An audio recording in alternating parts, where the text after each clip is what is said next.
Hi all, welcome to English Disha. ഇത് നമ്മൾ net എക്സാമിനെ കുറിച്ചാണ് പറയാൻ പോകുന്നത്. എന്താണ് നെറ്റ് എക്സാം എന്നുള്ള കാര്യം ഞാൻ ഫസ്റ്റിൽ തന്നെ ചെറിയൊരു ഇൻട്രോ ആയിട്ട് പറയും. അത് ബിഗിനേഴ്സിനാണേ. അത് കഴിഞ്ഞിട്ട് നമ്മൾ നെറ്റിൻ്റെ എല്ലാ ഏരിയയും നമ്മൾ കവർ ചെയ്യും. അതായത് എങ്ങനെ പ്രിപ്പയർ ചെയ്യണം, എന്താണ് സിലബസ്, ഏത് ഏരിയയിൽ കൂടുതൽ ഫോക്കസ് ചെയ്യണം, എല്ലാ കാര്യവും നമ്മളിന്ന് ഈ സെഷനിലൂടെ ഡിസ്കസ് ചെയ്യും. ഓക്കെ, നമുക്ക് തുടങ്ങാം. അപ്പം എന്താണ് നെറ്റ്? നെറ്റ് എന്ന് പറഞ്ഞാൽ അത് ക്വാളിഫൈ ചെയ്താൽ നമുക്ക് അസിസ്റ്റന്റ് പ്രൊഫസറായിട്ട് ഇന്ത്യൻ യൂണിവേഴ്സിറ്റീസിൽ വർക്ക് ചെയ്യാൻ പറ്റും. ഓക്കെ, അതിൻ്റെ ഏറ്റവും ഹയർ ലെവൽ കട്ട് ഓഫ് ആണ് എന്ത്? അതായത് ആ നെറ്റ് എക്സാമിന് ഏറ്റവും കൂടുതൽ മാർക്ക് സ്കോർ ചെയ്ത ആൾക്കാർക്ക് കിട്ടുന്നതാണ് എന്താണെന്നറിയോ? JRF എന്ന് പറയും, ജൂനിയർ റിസർച്ച് ഫെലോഷിപ്പ്. അപ്പോൾ അത് കിട്ടിയാൽ നമുക്ക് ഇന്ത്യൻ യൂണിവേഴ്സിറ്റീസിൽ റിസർച്ച് ചെയ്യാൻ പറ്റും, PhD ചെയ്യാൻ പറ്റും. അതുപോലെ തന്നെ മന്ത്ലി നമുക്കൊരു സ്റ്റൈപ്പൻഡ് കിട്ടും. അതും ഹ്യൂജ് എമൗണ്ട് ആണ് കിട്ടുക. അതായത് 40,000 45,000 ആ ഒരു റേഞ്ചിൽ നമുക്ക് സ്റ്റൈപ്പൻഡ് കിട്ടും. ഓക്കെ, അപ്പോൾ കഴിഞ്ഞ ഇയറിൽ മുതൽ വന്ന വേറൊരു ലാസ്റ്റ് കട്ട് ഓഫ് ആണ് PhD അഡ്മിഷൻ എന്ന് പറഞ്ഞിട്ട് വേറൊരു കട്ട് ഓഫും കൂടെ വന്നിട്ടുണ്ട്, ലാസ്റ്റ് കാറ്റഗറി. അപ്പോൾ അത് ക്വാളിഫൈ ചെയ്ത് കുട്ടികൾക്ക് ഇന്ത്യൻ യൂണിവേഴ്സിറ്റീസിൽ PhDക്ക് അപ്ലൈ ചെയ്യാൻ പറ്റും. അതായത് അഡ്മിഷൻ എടുക്കാൻ പറ്റും. അതിന് വേറെ സെപ്പറേറ്റ് എൻട്രൻസ് എഴുതേണ്ട ആവശ്യമില്ല. പക്ഷെ നമുക്ക് സ്റ്റൈപ്പൻഡ് ഒന്നും കിട്ടില്ല. ഇനി യൂണിവേഴ്സിറ്റീസിൽ എന്തെങ്കിലും സ്റ്റൈപ്പൻഡ് ഉണ്ടെങ്കിൽ അത് നമുക്ക് കിട്ടും. അല്ലാണ്ട് JRFന് നമ്മൾ ക്വാളിഫൈഡ് അല്ല. അതുപോലെ തന്നെ അസിസ്റ്റന്റ് പ്രൊഫസറായിട്ടും വർക്ക് ചെയ്യാൻ പറ്റില്ല. ഓൺലി PhD അഡ്മിഷന് വേണ്ടി മാത്രം. മനസ്സിലായോ? ഓക്കെ, അപ്പം ഇനി പറയാനുള്ളത് ആർക്കൊക്കെ ഈ നെറ്റ് എക്സാം എഴുതാൻ പറ്റും എന്ന് പറഞ്ഞാൽ, നമ്മൾ PGക്ക് എൻ്റർ ചെയ്യില്ലേ? അപ്പോൾ ഒരു യൂണിവേഴ്സിറ്റിയിൽ നമ്മൾ PGക്ക് രജിസ്റ്റർ ചെയ്ത് ആ രജിസ്റ്റർ ചെയ്താൽ തന്നെ നമുക്ക് നെറ്റ് എഴുതാൻ പറ്റും. ഓക്കെ, അപ്പോൾ അത് ഡിസ്റ്റൻസ് ആണെങ്കിലും റെഗുലർ ആണെങ്കിലും എന്താണെങ്കിലും കുഴപ്പമില്ല. നമ്മൾ PGക്ക് ഒന്ന് അഡ്മിഷൻ എടുത്താൽ മതി. എന്നിട്ട് നമുക്ക് നെറ്റ് എഴുതാൻ പറ്റും. നെറ്റ് എഴുതി 2 വർഷത്തിനുള്ളിൽ നമ്മൾ PGൻ്റെ സർട്ടിഫിക്കറ്റ് സബ്മിറ്റ് ചെയ്താൽ മതി എന്നാ ഉള്ളൂ. ഓക്കെ, അപ്പം പിന്നെ ഒരു കാര്യം എന്ന് പറഞ്ഞാൽ നെറ്റിന് ഏജ് ലിമിറ്റ് ഇല്ല കേട്ടോ. എത്ര ഏജ് വേണമെങ്കിലും എഴുതാം എന്ന് കരുതി, ഏജ് ലിമിറ്റ് ഇല്ലാന്ന് കരുതി നമ്മളിങ്ങനെ പ്രൊക്രാസ്റ്റിനേറ്റ് ചെയ്ത് ഇങ്ങനെ പോകരുത്. എത്രയും പെട്ടെന്ന് നെറ്റ് ക്വാളിഫൈ ചെയ്യാൻ നോക്കുകയാണ് വേണ്ടത്. ഓക്കെ, ഇനി നമുക്ക് പറയാനുള്ളത് ഈ എക്സാം പേപ്പർ 1 പേപ്പർ 2 എന്ന് പറഞ്ഞിട്ട് 2 പേപ്പറാണുള്ളത്. പേപ്പർ 1 എന്ന് പറഞ്ഞാൽ ജനറൽ ആപ്റ്റിറ്റ്യൂഡ് ആണ്. അതിൽ 50 ക്വസ്റ്റ്യൻസ് ഉണ്ടാവും. അതിന് 100 മാർക്സ് ആണ് ഉണ്ടാവുക. ഇനി പേപ്പർ 2 നമ്മുടെ ഇംഗ്ലീഷ് ലിറ്ററേച്ചർ, അതിന് 100 ക്വസ്റ്റ്യൻസ് ആണ് ഉണ്ടാവുക. ടോട്ടൽ 200 മാർക്സ് ആയിരിക്കും. അതുപോലെ തന്നെ വേറൊരു കാര്യം എന്ന് പറഞ്ഞാൽ നെഗറ്റീവ് മാർക്ക് ഇല്ല കേട്ടോ. ഇത്ര വരെ, അതായത് ഇതുവരെ നെഗറ്റീവ് മാർക്കില്ല. ഇനി നെഗറ്റീവ് മാർക്ക് വരുമോയെന്നൊന്നും നമുക്ക് പറയാൻ പറ്റില്ല. അപ്പോൾ എത്രയും പെട്ടെന്ന് നെറ്റ് ക്വാളിഫൈ ചെയ്യാൻ നോക്കുക. ഇനി സിലബസ് നോക്കാം നമുക്ക്. പേപ്പർ 1 എന്ന് പറഞ്ഞാൽ ഞാൻ പറഞ്ഞു ജനറൽ ആപ്റ്റിറ്റ്യൂഡ് ആണ്. അപ്പോൾ അതിലുള്ള 10 യൂണിറ്റ് ഉണ്ട്. Teaching aptitude, research aptitude, comprehension, communication, mathematical reasoning and aptitude, logical reasoning, data interpretation, information and communication technology, people development and environment, higher education system. ഇത്രയും യൂണിറ്റ് ആണുള്ളത്. അപ്പം UGCൻ്റെ വെബ്സൈറ്റ് പോയാൽ തന്നെ നമുക്ക് ഇതിൻ്റെ സിലബസ് കിട്ടും. ഇതിൽ നിന്ന് ഓരോ ടോപ്പിക്കിൽ നിന്നും എന്തൊക്കെ പഠിക്കണം അത് വളരെ കൃത്യമായിട്ട് അവർ നമുക്ക് തന്നിട്ടുണ്ട് സിലബസ്. അപ്പോൾ അത് പോയി നിങ്ങൾ നോക്കുക. ഇനി വേറൊരു ട്രിക്ക് എനിക്ക് പറഞ്ഞു തരാനുള്ളത്, ഇതിൽ നമ്മൾ ഇംഗ്ലീഷുകാർക്ക് ഈ റിസർച്ച് ആപ്റ്റിറ്റ്യൂഡ് എന്ന് പറഞ്ഞ സാധനം പേപ്പർ 2ലും നമ്മളോട് ചോദിക്കും. ഓക്കെ, പിന്നെ നമ്മളോട് ചോദിക്കുന്നത് കോംപ്രഹെൻഷൻ ക്വസ്റ്റ്യന് നമുക്ക് 10 ക്വസ്റ്റ്യൻ നമുക്ക് പേപ്പർ 2 ചോദിക്കും. ഓക്കെ, അതുപോലെ തന്നെ ഹയർ എഡ്യൂക്കേഷൻ നമ്മൾ പഠിച്ചിട്ടുണ്ടെങ്കിൽ ഇംഗ്ലീഷ് ഇൻ ഇന്ത്യ എന്ന് പറഞ്ഞിട്ടുള്ളൊരു ടോപ്പിക് വരുന്നുണ്ട്. അതിനും നമുക്ക് ഹെൽപ്ഫുൾ ആണ്. അതായത് പേപ്പർ 2ൽ നമുക്ക് ഹെൽപ്ഫുൾ ആണ്. അപ്പോൾ 3 ടോപ്പിക്ക് നമ്മൾ ഒരിക്കലും ഒഴിച്ചുകൂടരുത്, അതായത് ഒരിക്കലും ഒഴിവാക്കിയിടരുത്. ഏതൊക്കെ ടോപ്പിക്കാണെന്നറിയോ? റിസർച്ച് ആപ്റ്റിറ്റ്യൂഡും അതുപോലെ തന്നെ കോംപ്രഹെൻഷനും ഹയർ എഡ്യൂക്കേഷനും നമ്മൾ എന്തായാലും പഠിക്കണം. കാരണം അത് പേപ്പർ 2നും ഉപകാരപ്രദമാണ്. ഓക്കെ, ഇനി എനിക്ക് പറയാനുള്ളത് ഈ 10 യൂണിറ്റിൽ നിന്നും ഓരോ യൂണിറ്റിൽ നിന്നും 5 ക്വസ്റ്റ്യൻസ് ആണ് ചോദിക്കുക. 5 ക്വസ്റ്റ്യൻസ്, അതിൽ കൂടുതല. മനസ്സിലായോ? അപ്പോൾ ഓരോ ക്വസ്റ്റ്യനും 2 മാർക്ക് വീതം ഉണ്ടാവും. ഇനി നമുക്ക് പേപ്പർ 2ലോട്ടേക്ക് പോകാം. പേപ്പർ 2ൽ നമുക്ക് UGC തന്നൊരു സിലബസ് എന്ന് പറഞ്ഞാൽ unit 1 drama, unit 2 poetry, unit 3 fiction short story, unit 4 non fictional prose, എന്നിട്ട് ഒരു നോട്ട് എന്ന് പറഞ്ഞിട്ടൊരു സംഭവം തന്നിട്ടുണ്ട്.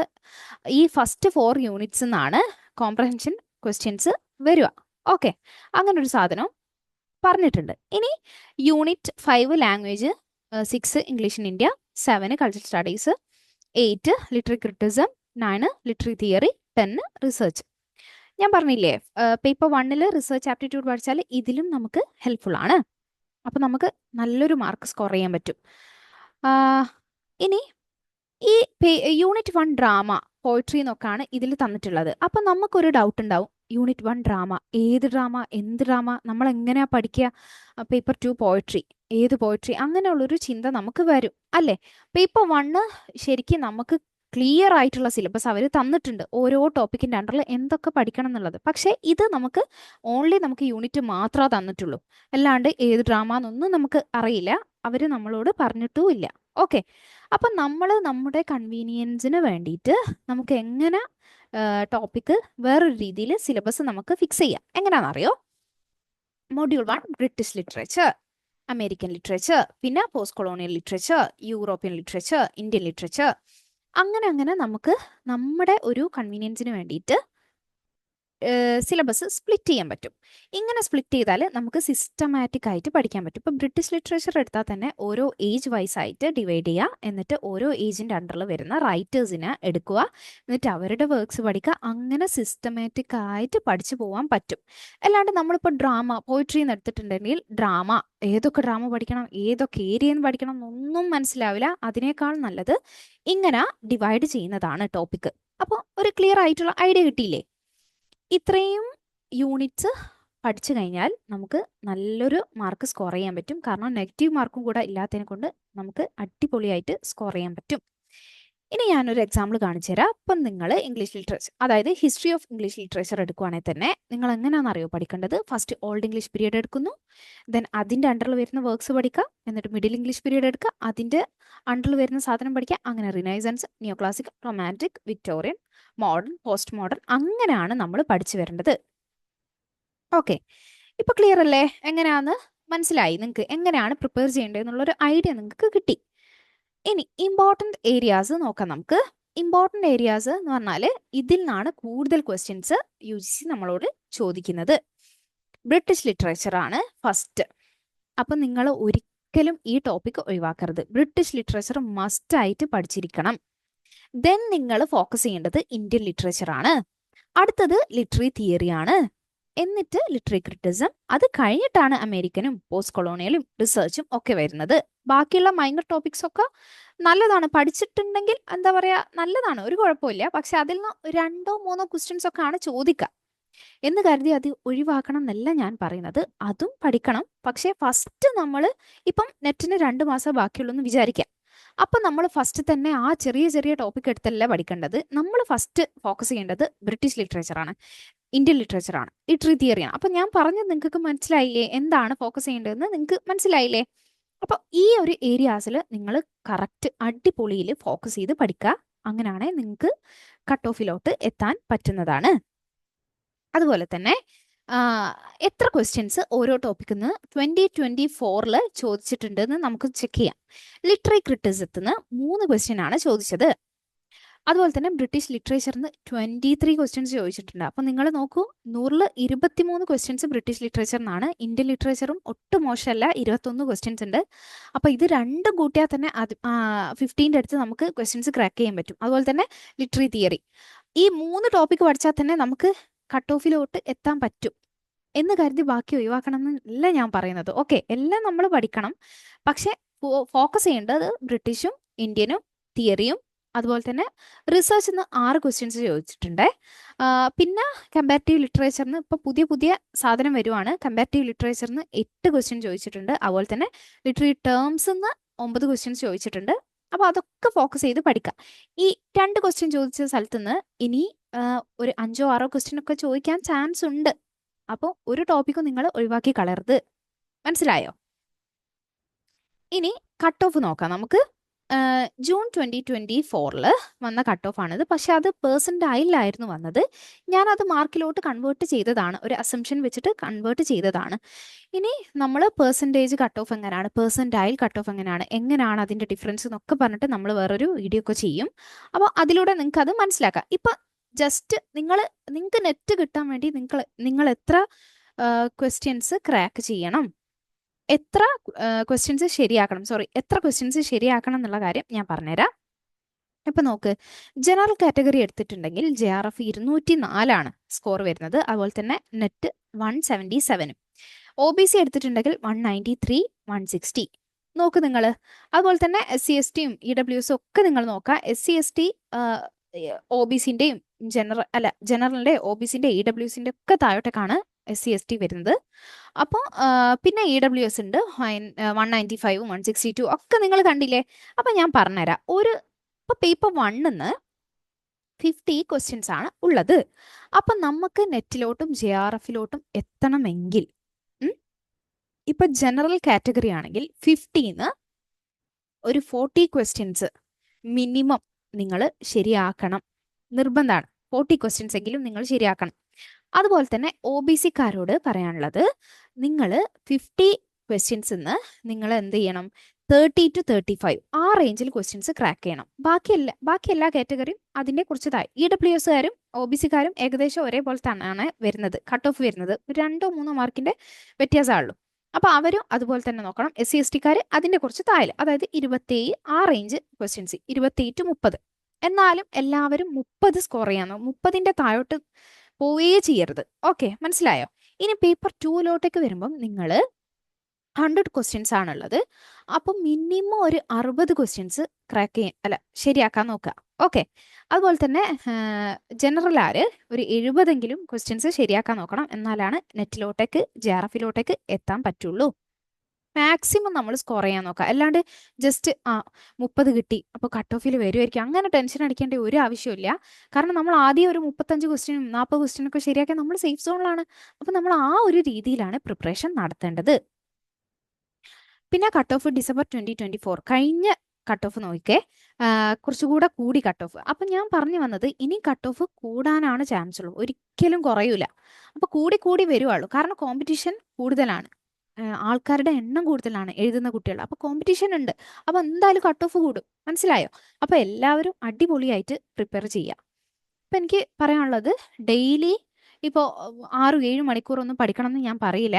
ഇപ്പൊ നമ്മൾ ഇൻവെസ്റ്റ് ചെയ്യുന്ന ഒരു ടൈം എന്ന് പറഞ്ഞാൽ ഒരു 2 അവർ ആണെങ്കിൽ ആ 2 അവർ കൃത്യമായിട്ട് ഫോക്കസ് ചെയ്ത് പഠിക്കുക. അതുപോലെ തന്നെ സിലബസ് നമ്മൾ നമ്മുടേതായിട്ടുള്ള രീതിയിൽ സിലബസ് ഇടുക. അവർ തന്നിട്ടുണ്ട്, ഓക്കെ, അഫ്കോഴ്സ് അവർ തന്നിട്ടുണ്ട് സിലബസ്. പക്ഷെ നമുക്ക് കൺവീനിയന്റ് ആയിട്ടുള്ള ഒരു ഏരിയ വെച്ച് തുടങ്ങാം. ഇപ്പൊ ഞാൻ പറഞ്ഞ പേപ്പർ 1 പേപ്പർ 2 വരുന്ന ടോപ്പിക്കാണ് റിസർച്ച് ആപ്റ്റിറ്റ്യൂഡ്. അപ്പൊ അത് പഠിച്ചിട്ടുണ്ടെങ്കിൽ നിങ്ങൾക്ക് ഒരു 10 to 12 ക്വസ്റ്റ്യൻ നിങ്ങൾക്ക് ശരിയാക്കാൻ പറ്റും.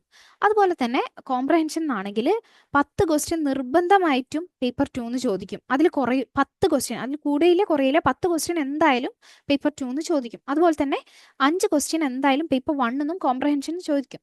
അപ്പം നമുക്ക് എത്ര മാർക്ക് സ്കോർ ചെയ്യാം? ടോട്ടൽ 30 മാർക്ക് കോംപ്രഹെൻഷൻ തന്നെ സ്കോർ ചെയ്യാൻ പറ്റും. അപ്പൊ ആ ഒരു രീതിയിലാണ് നമ്മൾ പഠിക്കേണ്ടത്. കൂടുതൽ ക്വസ്റ്റ്യൻസ് ഏത് ഏരിയ എന്നാണ് വരുന്നത് ആ ഏരിയ ഫസ്റ്റ് തുടങ്ങാം. അങ്ങനെയാണ് നമ്മൾ പ്രിപ്പറേഷൻ സ്റ്റാർട്ട് ചെയ്യേണ്ടത്. അപ്പൊ എനിക്ക് ഇംഗ്ലീഷുകാരോട് എനിക്ക് പറയാനുള്ളത്, ഫസ്റ്റ് തുടങ്ങുക എന്തിൽ നിന്നാണ്? ബ്രിട്ടീഷ് ലിറ്ററേച്ചറിന്ന് തുടങ്ങാം, ദെൻ ഇന്ത്യൻ തുടങ്ങാം. പേപ്പർ 1 വരുവാണെങ്കിൽ റിസർച്ച് ആപ്റ്റിറ്റ്യൂഡും കോംപ്രഹെൻഷൻ എന്ന് പറഞ്ഞാൽ അത് പഠിക്കേണ്ട ആവശ്യമില്ല. നമ്മൾ പണ്ടേ ഇംഗ്ലീഷ് എത്രയോ ഇപ്പോൾ ഒരു 4-5 വർഷമായി ഇംഗ്ലീഷ് കയ്യിലുള്ള ആൾക്കാരായിരിക്കും നമ്മൾ. ഇനി PG കഴിഞ്ഞ കുട്ടികളായിരിക്കും കുറെ ഉള്ളത്. അപ്പൊ അവർക്കൊന്നും കോംപ്രഹെൻഷൻ ചെയ്യേണ്ട ആവശ്യമില്ല. പക്ഷെ എന്നാലും പ്രാക്ടീസ് ചെയ്യാൻ 30 മാർക്കാണ് ഒറ്റയടിക്ക് കിട്ടുക. അപ്പൊ അത് ഒരിക്കലും മിസ് ചെയ്യരുത്. ഇപ്പൊ പറഞ്ഞതൊക്കെ മനസ്സിലായില്ലേ, ഏത് ഏരിയ ഫോക്കസ് ചെയ്യേണ്ടത്? അതുപോലെ തന്നെ ഹയർ എഡ്യൂക്കേഷൻ എന്തായാലും നോക്കുക, 2ലും വരുന്നതാണ്. പിന്നെ പേപ്പർ 1 ഒന്നും ഒഴിച്ച് ഇടാൻ പറ്റുന്ന ഒരു ടോപ്പിക് അല്ല, എല്ലാം നമ്മൾ കവർ ചെയ്യണം. കാരണം എല്ലാത്തിനും എന്തൊക്കെ പഠിക്കണം, ആ ഒരു ടോപ്പിക്കിന്റെ അണ്ടറിൽ എന്തൊക്കെ പഠിക്കണം എന്ന് നമുക്ക് കറക്റ്റ് സിലബസ് ഉണ്ട്. ഓക്കെ, അപ്പം മനസ്സിലായോ എങ്ങനെയാ പ്രിപ്പയർ ചെയ്യേണ്ടതെന്നുള്ളത്? ഇനി റെക്കമെൻഡഡ് ബുക്സ് നോക്കാം. ഏതൊക്കെ ബുക്സിൽ നിങ്ങൾക്ക് റെഫർ ചെയ്യാം? പേപ്പർ 1 ജനറൽ ആപ്റ്റിറ്റ്യൂഡിൽ KVS മഡാന്റെ ഒരു അടിപൊളി ഗൈഡ് ഉണ്ട്, UGC നെറ്റ് പേപ്പർ 1. അപ്പോൾ പേപ്പർ 1 കംപ്ലീറ്റ് ആയിട്ട് അത് നോക്കാം. എന്ന് ഞാൻ അത് നോക്കണം എന്ന് നിർബന്ധിച്ച് പറയുന്നൊന്നുമില്ല. കാരണം ഇത് വാങ്ങാൻ പറ്റാത്ത കുട്ടികൾക്ക് യൂട്യൂബിൽ ഒത്തിരി വീഡിയോസ് അവൈലബിൾ ആണ് പേപ്പർ 1. അപ്പോൾ അതൊക്കെ കാണുക. പിന്നെ PYQs പ്രാക്ടീസ് ചെയ്യുക, മോക്ക് ടെസ്റ്റ് ചെയ്യുക. NTA വെബ്സൈറ്റിൽ തന്നെ PYQ അല്ല മോക്ക് ടെസ്റ്റ് കൊടുത്തിട്ടുണ്ട്. അപ്പോൾ അത് മാക്സിമം ചെയ്ത് നോക്കുക. പിന്നെ PYQs ഒക്കെ ഒത്തിരി യൂട്യൂബ് ചാനലിൽ കൊടുത്തിട്ടുണ്ട്. പിന്നെ ഗൈഡ് വാങ്ങുകയാണെങ്കിൽ അതിൽ കിട്ടും, ഫുൾ PYQസും അതിൽ കിട്ടും. അപ്പോൾ ഈ ഒരു ഗൈഡ് വാങ്ങിയാൽ നിങ്ങൾക്ക് നഷ്ടം വരില്ല. പേപ്പർ 1 മൊത്തത്തിൽ അതിലങ്ങ് കവർ ചെയ്യുക. ഓക്കെ, ഗൈഡ് വാങ്ങിയാലുള്ള ഗുണം എന്ന് പറഞ്ഞാൽ അല്ലാണ്ട് വേറെ ഡീവിയേറ്റ് ചെയ്ത് പോവില്ല. പല സൈറ്റിലും പോയിട്ട് തപ്പേണ്ട ആവശ്യമില്ല, എല്ലാം ഒരു കുടക്കീഴിൽ തന്നെ നമുക്ക് കിട്ടും അല്ലേ. അപ്പോൾ നോക്കാം, അത് വാങ്ങാൻ ട്രൈ ചെയ്യാം. ഓക്കെ, ഇനി ഇംഗ്ലീഷിലോട്ട് വരുമ്പം ബ്രിട്ടീഷ് ലിറ്ററേച്ചർ കവർ ചെയ്യാൻ പറ്റിയ ഒരു അടിപൊളി ബുക്കാണ് വില്യം ജാലോങ്ങിന്റെ ഹിസ്റ്ററി ഓഫ് ഇംഗ്ലീഷ് ലിറ്ററേച്ചർ. അതല്ലാണ്ട് അത് കുറച്ചുകൂടെ സിമ്പിളാണ്. ഇനി കുറച്ചുകൂടെ ഒരു എന്താ പറയുക, ഇതിലും കുറച്ചും കൂടെ ഹെവി ആയിട്ട് വേണം എന്നുള്ളവർക്ക് എഡ്വേർഡ് ആൽബർട്ടിന്റെ ഹിസ്റ്ററി ഓഫ് ഇംഗ്ലീഷ് ലിറ്ററേച്ചർ അത് വാങ്ങാം. ഓക്കെ, ഇനി ലിറ്റററി ക്രിറ്റിസം തിയറിയിലോട്ടേക്ക് വരുമ്പം MH എബ്രാംസിന്റെ a glossary of literary terms, അതിൽ കുറേ ടേംസും കാര്യങ്ങളും ഒക്കെ പഠിക്കുന്നുണ്ട്. അപ്പോൾ ആ ഒരു ബുക്ക് കവർ ചെയ്താൽ നമുക്ക് ഒത്തിരി കാര്യങ്ങൾ നമുക്ക് അതിൽ നിന്ന് കിട്ടും. അപ്പം ഞാൻ പറയാം, തുടക്കക്കാരോട് MH എബ്രാം വാങ്ങുക, അതുപോലെ തന്നെ വില്യം ജാലോങ് വാങ്ങാൻ നോക്കുക. ദെൻ ക്രിറ്റിസം നിങ്ങൾക്ക് കംപ്ലീറ്റ് ഫോക്കസ് ചെയ്യണമെങ്കിൽ B പ്രസാദിന്റെ an introduction to literary criticism ഉണ്ട്. പിന്നെ MAR ഹബീബിന്റെ literary criticism from Plato to present an introduction, ആ ഒരു ബുക്കും അവൈലബിൾ ആണ്. പക്ഷെ ആ ഒരു ബുക്കിന് നല്ല കോസ്റ്റാണ്. നമുക്ക് ലൈബ്രറീസിലൊക്കെ പോയാൽ കിട്ടും, യൂണിവേഴ്സിറ്റി ലൈബ്രറിയിലൊക്കെ പോയാൽ, കോളേജ് ലൈബ്രറിയിൽ പോയാൽ കിട്ടുന്നതാണ് ഈ ബുക്ക്. അപ്പോൾ അതൊന്ന് റെഫർ ചെയ്യാം. ദെൻ തിയറിയിലോട്ട് വരുമ്പം പീറ്റർ ബാരിന്റെ ബിഗിനിങ് തിയറി ഉണ്ട്. പക്ഷെ ഞാൻ പേഴ്സണലി എനിക്ക് ഇഷ്ടപ്പെട്ട ബുക്ക് എന്ന് പറഞ്ഞാൽ പ്രമോദ് K നായരുടെ കോണ്ടംപററി ലിറ്റററി ആൻഡ് കൾച്ചറൽ തിയറിയാണ്. ആ ഒരു ബുക്ക് ഉണ്ടല്ലോ, അത് അടിപൊളി ബുക്കാണ്, സിമ്പിളാണ്. എനിക്ക് രണ്ടും ഞാൻ റീഡ് ചെയ്തിട്ട് എനിക്ക് ഏറ്റവും കംഫർട്ടബിൾ ആയിട്ട് തോന്നിയത് പ്രമോദ് K നായരുടെ ബുക്കാണ്. അപ്പം നിങ്ങൾക്ക് വേണമെങ്കിൽ ഏത് വേണമെങ്കിലും ചൂസ് ചെയ്യുക. നിങ്ങൾ കോളേജ് ലൈബ്രറിയിൽ പോയാൽ നിങ്ങൾക്ക് കിട്ടും. രണ്ട് ബുക്കും നോക്കുക, എന്നിട്ട് നിങ്ങൾക്ക് ഏതാണോ സേഫ്, അതായത് ഏതാണോ അടിപൊളിയായിട്ട് തോന്നുന്നത്, ലാംഗ്വേജും കാര്യങ്ങളൊക്കെ, എന്നിട്ട് നിങ്ങൾക്ക് ഇഷ്ടമുള്ളത് വാങ്ങും. ദെൻ ഇന്ത്യൻ ആൻഡ് അമേരിക്കൻ ലിറ്ററേച്ചറിലോട്ട് വരുമ്പം MK നായകിന്റെ ഹിസ്റ്ററി ഓഫ് ഇംഗ്ലീഷ് ലിറ്ററേച്ചർ ഉണ്ട്, ഇന്ത്യൻ ഇംഗ്ലീഷ് ലിറ്ററേച്ചർ. അപ്പോൾ ഇന്ത്യൻ ലിറ്ററേച്ചർ അതിൽ കംപ്ലീറ്റ് ആയിട്ട് പറയുന്നുണ്ട്. ദെൻ നന്ദന ദത്തയുടെ അമേരിക്കൻ ലിറ്ററേച്ചർ ഉണ്ട്, അതിൽ അമേരിക്കൻ ലിറ്ററേച്ചർ കവർ ചെയ്യാൻ പറ്റും. ദെൻ പോസ്റ്റ് കൊളോണിയൽ ലിറ്ററേച്ചർ വേണമെങ്കിൽ പ്രമോദ് K നായരുടെ പോസ്റ്റ് കൊളോണിയൽ ലിറ്ററേച്ചറിന്റെ ഒരു ബുക്ക് ഉണ്ട്. Then previous year question papers, അതായത് PYQs നിങ്ങൾക്ക് വേണമെങ്കിൽ ലിമിറ്റ്ലെസ് ലിറ്ററേച്ചർ എന്ന് പറഞ്ഞിട്ടുള്ള ഒരു വെബ്സൈറ്റ് ഉണ്ട്, ഗൂഗിൾ ചെയ്യുക, നേരെ ആ വെബ്സൈറ്റ് എടുക്കുക. അതിൽ ഓരോ ടോപ്പിക്കിൻ്റെ അണ്ടറിൽ, അതായത് ഇപ്പം ബ്രിട്ടീഷ് ലിറ്ററേച്ചർ ഓരോ റൈറ്റേഴ്സിൻ്റെ അവർ കൊടുത്തിട്ടുണ്ട്, ആ റൈറ്റേഴ്സിൽ വന്ന PYQസിൻ്റെ ക്വസ്റ്റ്യൻസ്, അങ്ങനെ ഓരോ ടോപ്പിക് വൈസ് PYQs അവർ കറക്റ്റ് സിസ്റ്റമാറ്റിക് ആയിട്ട് അടിപൊളിയിൽ ചെയ്ത് വെച്ചിട്ടുണ്ട്. അപ്പോൾ അത് പോയിട്ട് സോൾവ് ചെയ്യാൻ നോക്കുക. അപ്പോൾ ഇത്രയും ബുക്സും കാര്യങ്ങളൊക്കെയാണ് നിങ്ങൾ കവർ ചെയ്യേണ്ടത്. ഇതൊക്കെ കവർ ചെയ്യണമെന്ന് ഞാൻ പറയുന്നില്ല.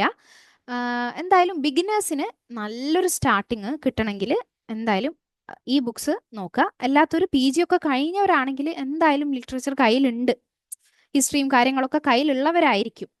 അവർ എന്ത് ചെയ്യാന്ന് പറഞ്ഞാൽ PYQs ആണ് അവർ മെയിനായിട്ട് ഫോക്കസ് ചെയ്യേണ്ടത്.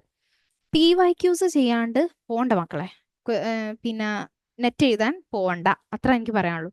കാരണം പ്രീവിയസ് ഇയർ ക്വസ്റ്റ്യൻ പേപ്പേഴ്സ് ചെയ്താൽ അതിൽ നിന്നാണ് അവർ ക്വസ്റ്റ്യൻസ് ചോദിക്കുന്നുള്ളൂ, അത് തിരിച്ചും മറിച്ചും അങ്ങ് ചോദിക്കുക ചെയ്യുന്നുള്ളൂ. നമ്മളിപ്പോൾ ഒരു ക്വസ്റ്റ്യൻ എടുക്കുകയാണ് പഠിക്കാൻ, അപ്പം എന്ത് ചെയ്യാന്ന് പറഞ്ഞാൽ ആ ക്വസ്റ്റ്യനിൽ ഒരു ഓഥറിനെ പറ്റി ചോദിച്ചിട്ടുണ്ടാവും അല്ലേ, വേണമെങ്കിൽ നമുക്ക് ഓപ്ഷനിൽ ഡിഫറെൻറ്റ് ബുക്സ് തന്നിട്ടുണ്ടാവും, ഡിഫറെൻറ്റ് ഓതേഴ്സിനെ തന്നിട്ടുണ്ടാവും. അപ്പം ആ ഒരു ഏരിയയിൽ നിന്നായിരിക്കും അവരിനി അടുത്ത ക്വസ്റ്റ്യൻ ചോദിക്കാൻ ചാൻസ് ഉള്ളത്.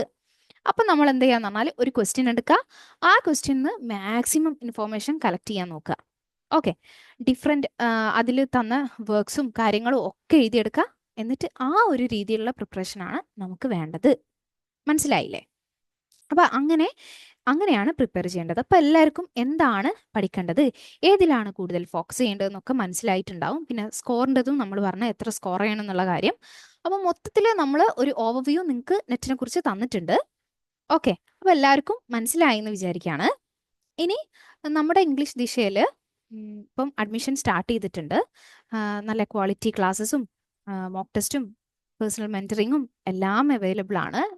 അപ്പം എന്തെങ്കിലും അതായത് അഡ്മിഷൻ്റെ എന്തെങ്കിലും ക്വയറീസ് കാര്യങ്ങളുണ്ടെങ്കിൽ ഈ നമ്പറിലേക്ക് കോൺടാക്ട് ചെയ്യാം. ഓക്കെ, അപ്പോൾ ഇന്നത്തെ സെഷന് എല്ലാവർക്കും മനസ്സിലായെന്ന് വിചാരിക്കുന്നു. എന്തെങ്കിലും ഡൗട്ട് ഉണ്ടെങ്കിൽ നിങ്ങൾക്ക് ചോദിക്കാവുന്നതാണ് കേട്ടോ.